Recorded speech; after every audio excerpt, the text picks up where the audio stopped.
Assalomu alaykum, hurmatli tomoshabinlar. Bugun men siz bilan shunday muhim va dolzarb mavzu haqida gaplashmoqchimanki, bu har biringizning, ayniqsa pensiya yoshidagi fuqarolarimizning oilaviy byudjetiga bevosita ta'sir qiladi. Agar siz hozirda nafaqada bo'lsangiz yoki oilangizda pensionerlar bo'lsa, bu videoni oxirigacha diqqat bilan tomosha qilishingiz shart.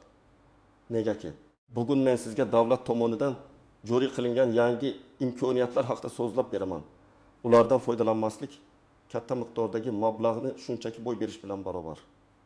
Bu oyda hukumatimiz tomonidan pensiya yoshidagi fuqarolarimizni qo'llab-quvvatlashga qaratilgan bir nechta yangi dasturlar ishga tushirildi. Afsuski, ko'pchilik bu imkoniyatlardan bexabar. Bugun biz aynan shu dasturlarni batafsil tahlil qilamiz. Men sizga qanday qilib katta miqdorda pul tejash mumkinligini, kim bu imtiyozlarga ega bo'lishini va ulardan foydalanish uchun nima qilish kerakligini birma-bir tushuntirib beraman. Shu sababli kanalimizga obuna bo'lishni va bu videoga like bosishni unutmang. Bu ma'lumotlar juda ko'p insonlarga yetib borishi kerak.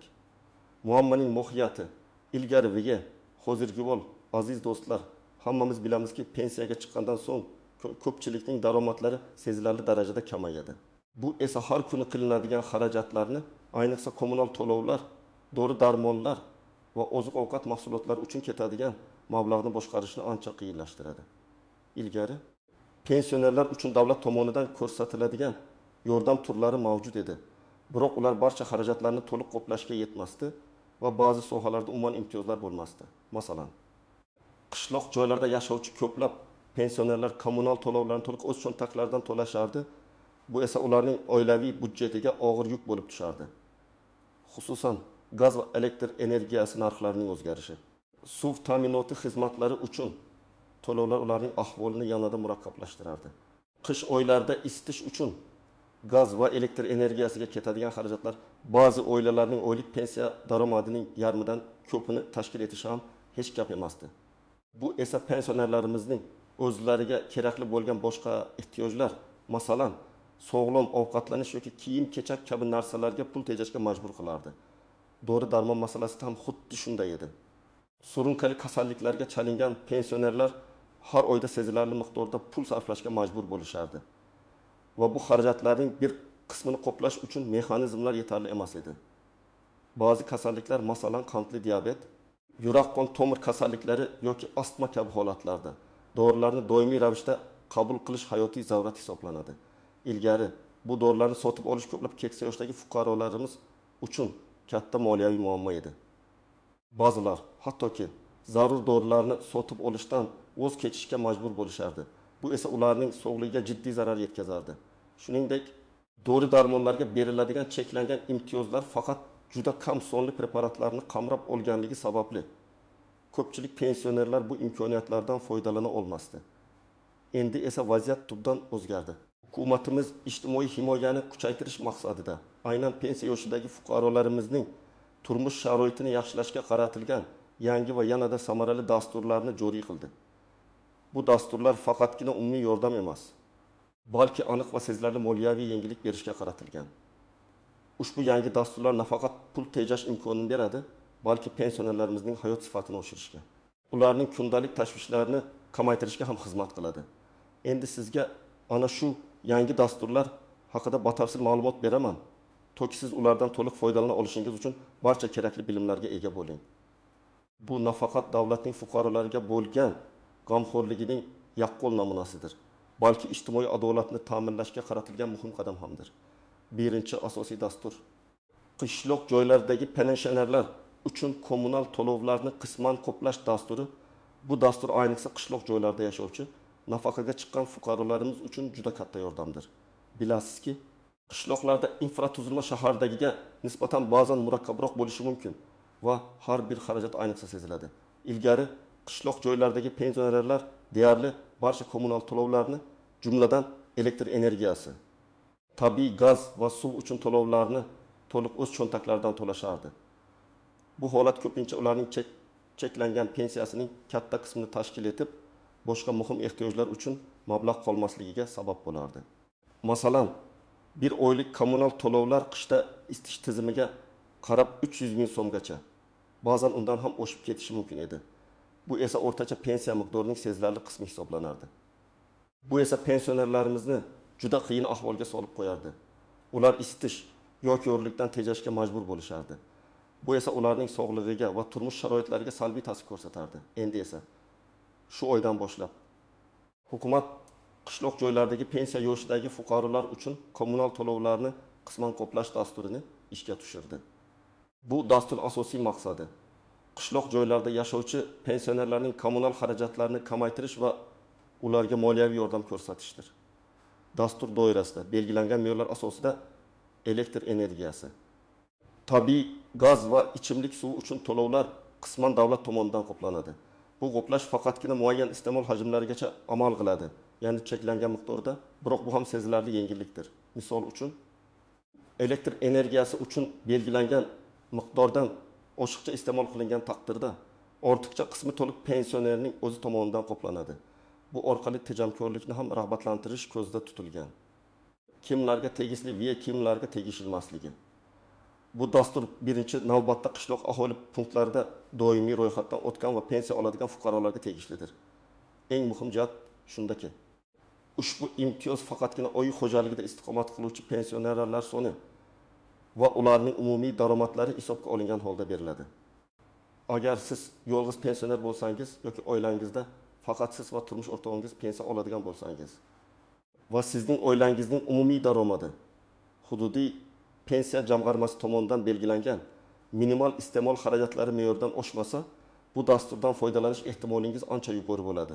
Biroq agar sizning uy xo'jaligingizda, ya'ni bir manzilda ishlaydigan va yuqori daromadga ega bo'lgan boshqa shaxslar yashayotgan bo'lsa, unda sizning murojaatingiz rad etilishi mumkin. Bu dastur aslida eng muhtoj va moliyaviy qiyinchiliklarga duch kelayotgan pensionerlarni qo'llab-quvvatlashga qaratilgan bo'lib, davlat yordamini aniq manzilga yetkazishni maqsad qilgan. Shuningdek, uy-joy egaligi masalasi ham muhim. Imtiyozlar faqat o'z uyida yashovchi pensionerlarga beriladi. Masalan, olib borilgan hisob-kitoblarga ko'ra, har bir xonadon uchun elektr energiyasi bo'yicha oyiga o'rtacha ezib kWh-soatgacha, tabiiy gaz bo'yicha 20 kub metrgacha va suv uchun 20 kub metrgacha bo'lgan iste'mol hajmining egin foizi davlat tomonidan qoplanishi mumkin. Bu raqamlar taxminiy bo'lib, ular viloyat va tumanlarning o'ziga xos sharoitlarga, masalan, hududning iqlimi, gazlashtirish darajasi va infratuzilmasiga qarab farq qilishi mumkin. Lekin eng muhimi, siz endi bu xarajatlarni to'liq o'zingiz to'lamaysiz, davlat sizga yordam beradi. Keling, real hayotiy misollar bilan ko'rib chiqaylik, toki bu dasturning amaliy foydasi sizga yanada aniqroq bo'lsin. Misol bir. Surxondaryo viloyatining Qumqo'rg'on tumanida yashovchi 72 yoshli Otabek bobo o'z uyida yolg'iz istiqomat qiladi. Uning oylik pensiyasi 250 ming so'm ilgari. Qish oylarida uning elektr energiyasi uchun o'rtacha 7 ming so'm, 7 kWh, gaz uchun 20 ming so'm, 7 kub metr va suv uchun 20 ming so'm, 5 kub metr to'lov chiqardi. Jami 210 ming so'm. Bu uning pensiyasining deyarli 4dan 1 qismini tashkil etardi. Yangi dastur ishga tushgach, Otabek bobo tegishli hujjatlarni topshirdi va unga belgilangan me'yorlar doirasida kommunal xarajatlarning 50% qoplanadigan bo'ldi. Dastur bo'yicha 2 kWh elektr energiyasining 50%, ya'ni 25 kWh. 20 kub metr gazning 20%, ya'ni 10 kub metr va 3 kub metr suvning 20%, ya'ni 25 metr qoplandi. Bu miqdorlar pulda hisoblanganda taxminan 20 ming so'm elektr, 30 ming so'm gaz va 30 ming so'm suv uchun. Umumiy hisobda Otabek bobo oyga taxminan 3 ming so'm tejaydi. Bu yiliga o'rta 30 ming so'm deganidir. Bu pulni u dori-darmonlarga, oziq-ovqatga yoki nabiralariga sovg'a olishga sarflashi mumkin. Bu uning hayot sifatini sezilarli darajada yaxshilaydi. E'tibor bering, barcha iste'mol hajmiga emas, balki dasturda belgilangan me'yor doirasidagi qismiga chegirma berilmoqda. Shunga qaramay, bu ham juda katta yordamdir. Misoliga, Namangan viloyatining Chust tumanidagi bir qishloqda yashovchi 68 yoshli Xolida aka va uning 7 yoshli turmush o'rtog'i Murod aka. Ularning ikkalasi ham pensiyada. Xolida ayaning pensiyasi 70 ming so'm. Murod akaning pensiyasi esa 800 million so'm. Umumiy daromadlari minbiri 8 million so'm. Ular bilan birga ularning ishsiz o'g'li va 2 nafar maktab yoshidagi nabirasi yashaydi. Bu oilaning ahvoli ham murakkab.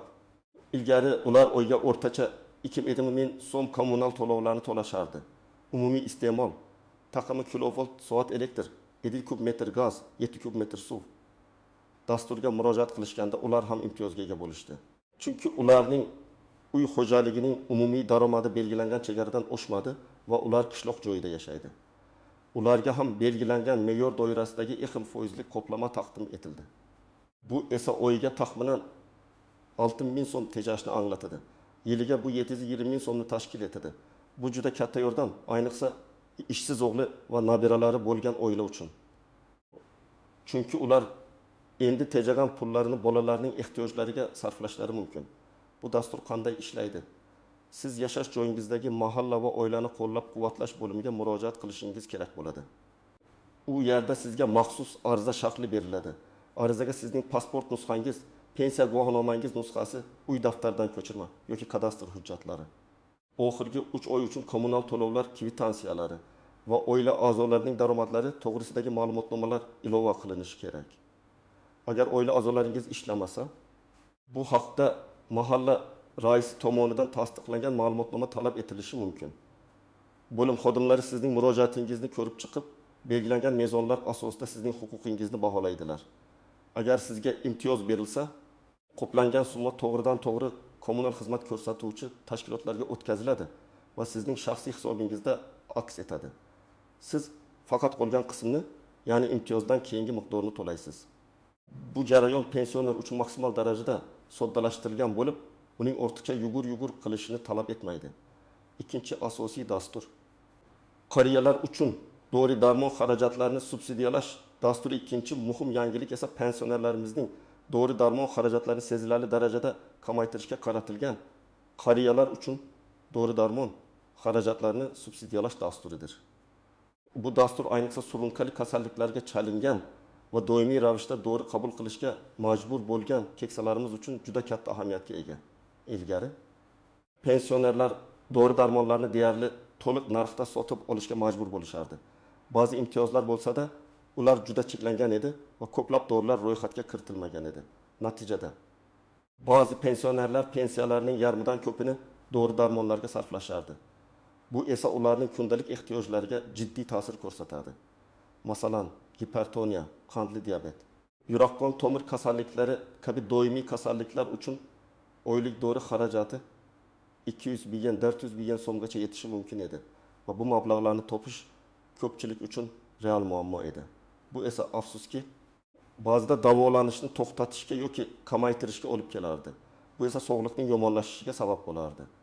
Endi esa ushbu yangi dastur orqali belgilangan ro'yxatdagi eng muhim dori-darmonlar uchun xarajatlarning bir qismi davlat tomonidan qoplanadi.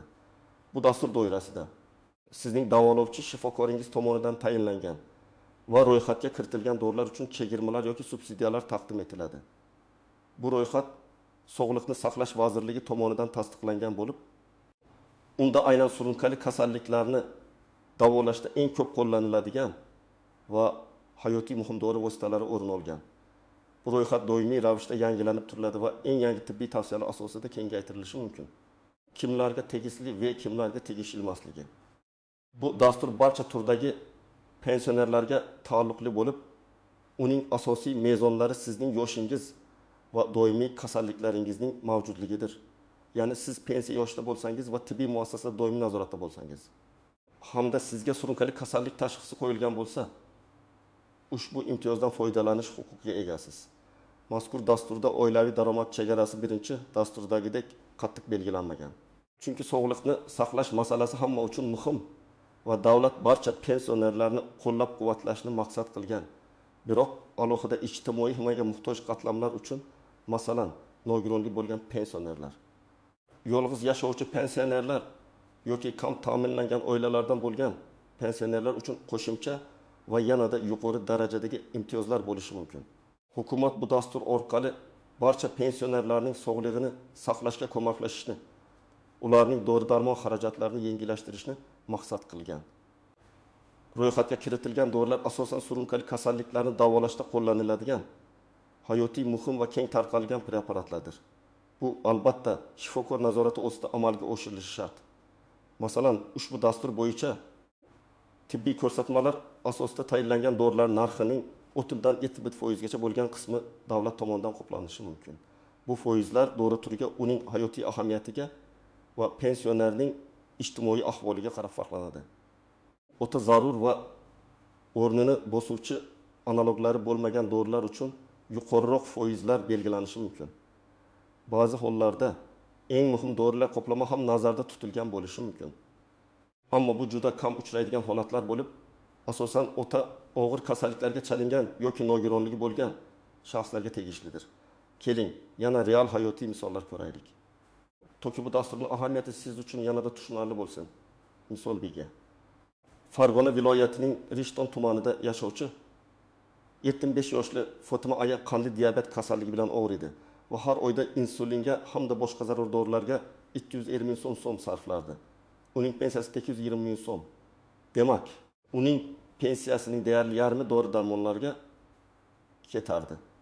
Yangi dasturga murojaat qilgach, unga diabetga qarshi dori-darmonlar uchun 6% subsidiya ajratildi. Bu esa oyiga 210 ming so'm tejashni anglatadi. Fotima aya endi dorilarga atigi 1020 ming so'm to'laydi. Yiliga 2520 ming so'm. Bu Fotima ayaning hayotini tubdan o'zgartirdi. U endi sog'lig'i haqida ortiqcha tashvishlanmay, dori-darmonlarni o'z vaqtida va to'liq qabul qilishi mumkin. Bu esa uning hayot sifatini sezilarli darajada yaxshilaydi. Misol 2. Qashqadaryo viloyatining Qarshi shahrida yashovchi 69 yoshli Bobur amaki yurak ishemik kasalligi bilan yashaydi va doimiy ravishda qon suyultiruvchi, bosimni tushiruvchi dorilarni qabul qilish shart.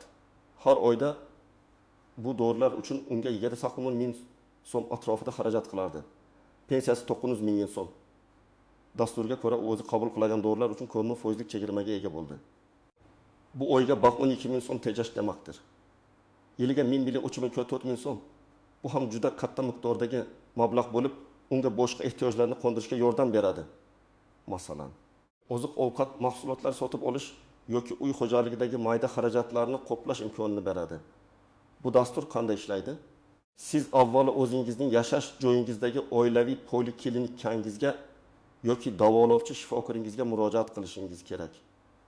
Shifokor sizning kasallik tarixingizni ko'rib chiqib, davolanishga muhtojligingizni tasdiqlaydi.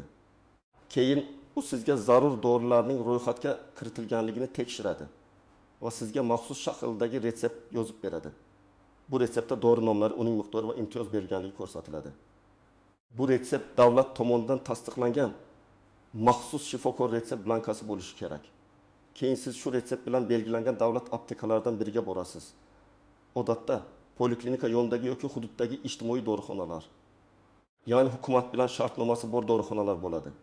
U yerda retseptga asosan sizga dorilar imtiyozli narxda yoki subsidiya ajratilgan holda beriladi. Ba'zi hollarda to'lovni amalga oshirishda pensiya guvohnomangizni ko'rsatishingiz talab etiladi. Bu sizning shaxsingizni tasdiqlash uchun kerak bo'ladi. Bu jarayon pensionerlarimiz uchun imkon qadar soddalashtirilgan bo'lib, ortiqcha byurokratik to'siqlarsiz amalga oshiriladi. Istisnolar, tuzoqlar va noaniq nuanslar har qanday dasturda bo'lgani kabi, bu yangi dasturlarda ham ba'zi istisnolar, e'tibor berish kerak bo'lgan tuzoqlar va noaniq nuanslar mavjud. Ularni bilish sizga jarayonni osonlashtirishga va kutilmagan muammolarga duch kelmaslikka yordam beradi. Oldindan xabardor bo'lish har doim sizning manfaatingizga xizmat qiladi. Birinchi dastur, ya'ni kommunal to'lovlarni qoplash dasturida eng muhim nuans bu uy xo'jaligi daromadi tushunchasidir. Yuqorida aytib o'tganimizdek, agar sizning bir manzilda ro'yxatdan o'tgan va yashayotgan farzandlaringiz yoki boshqa qarindoshlaringiz bo'lsa, ularning daromadlari ham hisobga olinadi. Agar oilaning umumiy daromadi belgilangan minimal iste'mol xarajatlari me'yoridan oshib ketsa, sizga imtiyoz berilmasligi mumkin. Ba'zan odamlar bu haqida to'liq ma'lumotga ega bo'lmasdan ariza berishadi va rad javobini olishadi. Bu esa ularda hafsala pir bo'lishiga sabab bo'ladi. Shuning uchun ariza topshirishdan oldin mahalla va oilani qo'llab-quvvatlash bo'limidan oilaviy daromadning aniq chegarasini so'rab olishingizni maslahat beraman. Bu har bir tuman va viloyatda o'rtacha yashash minimumi asosida hisoblab chiqilgan bo'lishi mumkin va yil davomida o'zgarishi ham mumkin. Shuningdek, qishloq joyi tushunchasi ham muhim. Dastur faqat O'zbekiston Respublikasining qishloq hududlarida joylashgan aholi punktlariga taalluqlidir. Shahar atrofi yoki shahar tipidagi aholi punktlari har doim ham qishloq joyi deb hisoblanmasligi mumkin. Shuning uchun bu masalani murojaat qilishdan oldin aniqlashtirib olish lozim. Hududiy mahalla va oilani qo'llab-quvvatlash bo'limi sizga bu borada aniq ma'lumot bera oladi. Ikkinchi dastur, ya'ni dori-darmon subsidiyalash dasturidir esa asosiy nuans bu dorilar ro'yxati va ularni taqdim etuvchi dorixonalar. Davlat tomonidan subsidiya beriladigan dorilarning aniq ro'yxati mavjud. Barcha dorilar bu ro'yxatga kiritilmagan. Shifokorlar har doim ham bu ro'yxatni yoddan bilmasliklari mumkin. Shu sababli sizga imtiyozli dori yozib berishni so'rashda faol bo'lishingiz kerak. Agar shifokor ro'yxatdan tashqari dori yozmoqchi bo'lsa, sizdan ro'yxatdagi analogini yoki ekvivalentini so'rashingiz mumkin. Shuningdek, barcha dorixonalar ham ushbu dastur doirasida ishlamaydi. Odatda bu davlat tasarrufidagi yoki maxsus shartnomalar asosida ishlaydigan ijtimoiy dorixonalar bo'ladi. Ular odatda ijtimoiy dorixona deb belgilangan bo'ladi. Shu sababli retsept bilan borishdan oldin qaysi dorixonalarda bu imtiyozlar amal qilishini poliklinikadan yoki mahalla va oilani qo'llab-quvvatlash bo'limidan aniqlashtirib olish tavsiya etiladi. Aks holda vaqtingizni bekorga sarflashingiz mumkin. Ayniqsa transport xarajati ham hisobga olinsa. Ba'zan dorixonada ro'yxatdagi dori aynan shu paytda bo'lmasligi ham mumkin. Bunday vaziyatda keyinroq kelish yoki boshqa shunga o'xshash dorixonaga murojaat qilish zarur bo'ladi. Dorixonaga borganingizda avvalo dori mavjudligini so'rang, keyin esa retseptingizni ko'rsating. Yana bir umumiy nuansa bu hujjatlarni to'g'ri rasmiylashtirishdir. Har qanday xato yoki hujjatlardagi kamchilik arizangizning rad etilishiga olib kelishi mumkin. Masalan, pasport nusxasi eskicha blankada bo'lsa yoki daromad haqidagi ma'lumotnoma noto'g'ri sanalar bilan berilgan bo'lsa. Shuning uchun barcha hujjatlarning to'liq va to'g'ri bo'lishiga alohida e'tibor bering. Natijada rad javobini olgan taqdiringizda ham umidsizlikka tushmaslik kerak. Sizga nima sababdan rad javobi berilganini aniqlab, kamchiliklarni bartaraf etgan holda qayta murojaat qilishingiz mumkin. Ba'zan xato shunchaki texnik xarakterga ega bo'lishi ham mumkin. Masalan, ma'lumotlar bazasida chalkashlik. Bunday vaziyatlarda xodimlar bilan muloyimlik bilan gaplashib, muammoni hal qilishga harakat qiling. Amaliy maslahat. Nima qilish kerak? Endi esa azizlar eng muhim qismga o'tamiz. Siz aynan nima qilishingiz kerak? Bu dasturlardan samarali foydalanish uchun qanday amaliy qadamlar qo'yishingiz lozim? Men sizga aniq va tushunarli yo'riqnomalar beraman. Har bir qadamni diqqat bilan o'qib chiqing va unga amal qiling. Mahalla va oilani qo'llab-quvvatlash bo'limiga murojaat qiling. Birinchi navbatda siz yashash joyingizdagi mahalla va oilani qo'llab-quvvatlash bo'limiga borishingiz kerak. Bu joy barcha ijtimoiy dasturlar haqida ma'lumot olishingiz va ariza topshirishingiz mumkin bo'lgan markaziy nuqta hisoblanadi. U yerda sizga ikkala dastur bo'yicha ham to'liq ma'lumot beriladi. Jumladan oilaviy daromad mezonlari, qaysi kommunal xizmatlar uchun qoplama berilishi va dori-darmonlar ro'yxati haqida. Xodimlar sizga hujjatlar ro'yxatini va arizani to'ldirish tartibini tushuntirib berishadi. Nima qilasiz? Bo'limga shaxsan borasiz, maslahatchi bilan gaplashasiz. Barcha savollaringizni berib, shubhalaringizni aniqlaysiz. Nimani so'raysiz? Kommunal to'lovlarni qoplash dasturi va dori-darmon subsidiyalash dasturi bo'yicha to'liq ma'lumotni, jumladan oila daromadi chegarasining aniq summasini, qishloq hududi ta'rifini, qaysi dorixonalar va qaysi dorilar ro'yxatga kiritilganini. Shuningdek, qanday hujjatlar aynan sizning holatingizda talab qilinishini so'rab oling. 2. Zarur hujjatlarni to'plang. Arizani topshirishdan oldin barcha kerakli hujjatlarni to'liq tayyorlashingiz shart. Bu jarayonni tezlashtiradi va rad etilish ehtimolini kamaytiradi. Hujjatlarning asl nusxalarini ham yonida olib boring. Ularni ko'rsatish talab qilinishi mumkin. Hujjatlar ro'yxati umumiy, ammo ba'zi hollarda qo'shimcha hujjatlar talab qilinishi mumkin.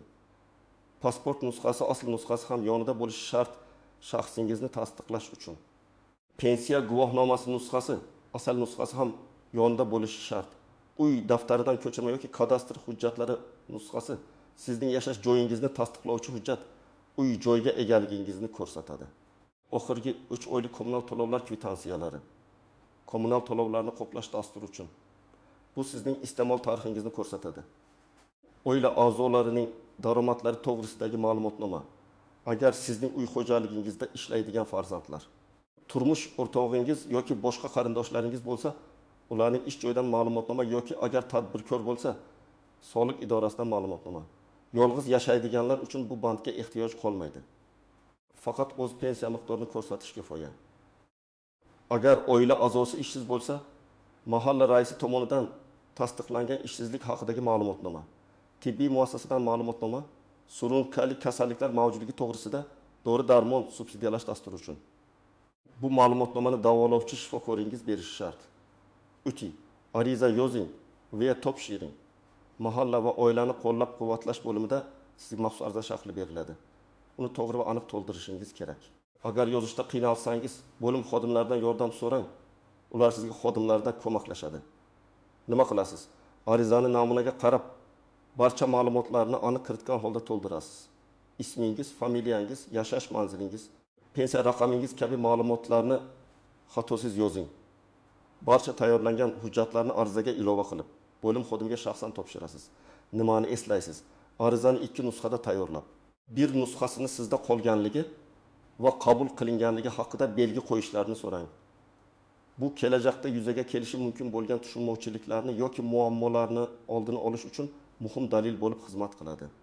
Qabul qiluvchining ism, familiyasi va sanasini yozdirib oling. 4. Tibbiy muassasaga murojaat qiling dori-darmon uchun. Agar dori-darmon subsidiyalash dasturidan foydalanmoqchi bo'lsangiz. Alohida qadam bu o'zingiz biriktirilgan poliklinikaga borishdir. Bu qadamni kommunal to'lovlar dasturi uchun ariza topshirishdan mustaqil ravishda amalga oshirishingiz mumkin. Nima qilasiz? Davolovchi shifokoringizga murojaat qilasiz.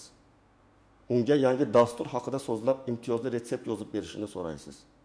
Shifokor sizning kasallik tarixingizni ko'rib chiqib, Sog'liqni saqlash vazirligi tomonidan tasdiqlangan ro'yxatdagi dorilardan yozib berishi kerak.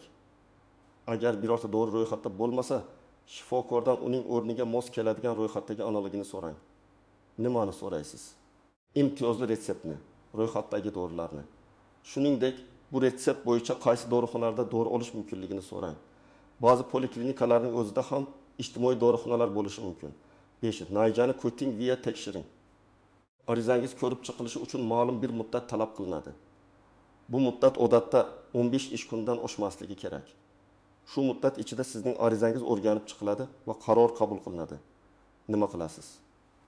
Belgilangan muddatdan so'ng bo'limga qo'ng'iroq qilib yoki shaxsan borib arizangizning holatini so'rashingiz mumkin. Agar ijobiy javob bo'lsa, sizning kommunal to'lovlar hisobingizga tegishli summa avtomatik tarzda tushiriladi yoki dori-darmonlar uchun imtiyoz amalga oshiriladi va siz bu haqda xabar olasiz. Nimani eslaysiz? Har doim o'zingizning huquqlaringizni himoya qiling va agar sababsiz rad javobini olsangiz, yuqori instansiyalarga, masalan, tuman, shahar hokimligi yoki ijtimoiy himoya boshqarmalariga murojaat qilishdan tortinmang. Vaziyatni aniqlashtirish uchun yozma murojaat qilish eng samarali yo'l hisoblanadi. Xulosa va yakuniy chekiriqlar aziz tomoshabinlar, bugun biz siz bilan pensiya yoshidagi fuqarolarimiz uchun joriy qilingan 2 ta muhim yangi davlat dasturi, kommunal to'lovlarni qisman qoplash va dori-darmon xarajatlarini subsidiyalash dasturlari haqida batafsil gaplashdik. Bu dasturlar nafaqat sizning moliyaviy ahvolingizni sezilarli darajada yaxshilashga yordam beradi, balki sizga davlatning doimiy g'amxo'rligini ham his qildiradi. Millionlab so'mlik tejash imkoniyatini qo'ldan boy bermang, unutmang. Bu imkoniyatlar aynan siz, aziz pensionerlarimiz uchun yaratilgan. Hukumatimizning asosiy maqsadi har bir fuqaroning, ayniqsa keksa avlod vakillarining munosib hayot kechirishini, ularning kundalik tashvishlarini yengillashtirishni ta'minlashdir. Shu sababli videoda aytilgan barcha ma'lumotlarni diqqat bilan o'rganing va amaliy harakatlarni boshlang. Mahalla va oilani qo'llab-quvvatlash bo'limiga murojaat qilishdan tortinmang. Barcha savollaringizga javob olishingizni so'rang. Hujjatlarni to'liq tayyorlab arizangizni topshiring. Hech qanday shubhaga bormasdan bu imkoniyatlardan foydalaning. Bu ma'lumotlardan nafaqat siz o'zingiz foydalanishingiz, balki ularni o'z yaqinlaringizga, qo'shnilaringizga va do'stlaringizga ham yetkazishingiz juda muhim. Axir birgalikda biz bu ma'lumotni yanada kengroq tarqatishimiz va ko'proq insonlarga yordam berishimiz mumkin. Har bir tejalgan so'm kimningdir hayotiga ijobiy ta'sir ko'rsatadi. Video ostidagi izohlarda o'z fikrlaringizni yozib qoldiring. Bu dasturlar haqida qanday fikrdasiz? Siz allaqachon ulardan foydalana boshladingizmi? Yoki foydalanishni rejalashtiryapsizmi? Qanday muammolarga duch keldingiz? Sizning tajribangiz boshqalarga yordam berishi mumkin va bizning kanalimiz uchun ham qimmatli fikr manbai bo'ladi. Ushbu videoga like bosing va kanalimizga obuna bo'lishni unutmang. Toki biz kelajakda ham sizga foydali va muhim ma'lumotlarni taqdim etishda davom etaylik. Sizning qo'llab-quvvatlashingiz biz uchun juda muhimdir. E'tiboringiz uchun rahmat. Salomat bo'ling va o'zingizni asrang.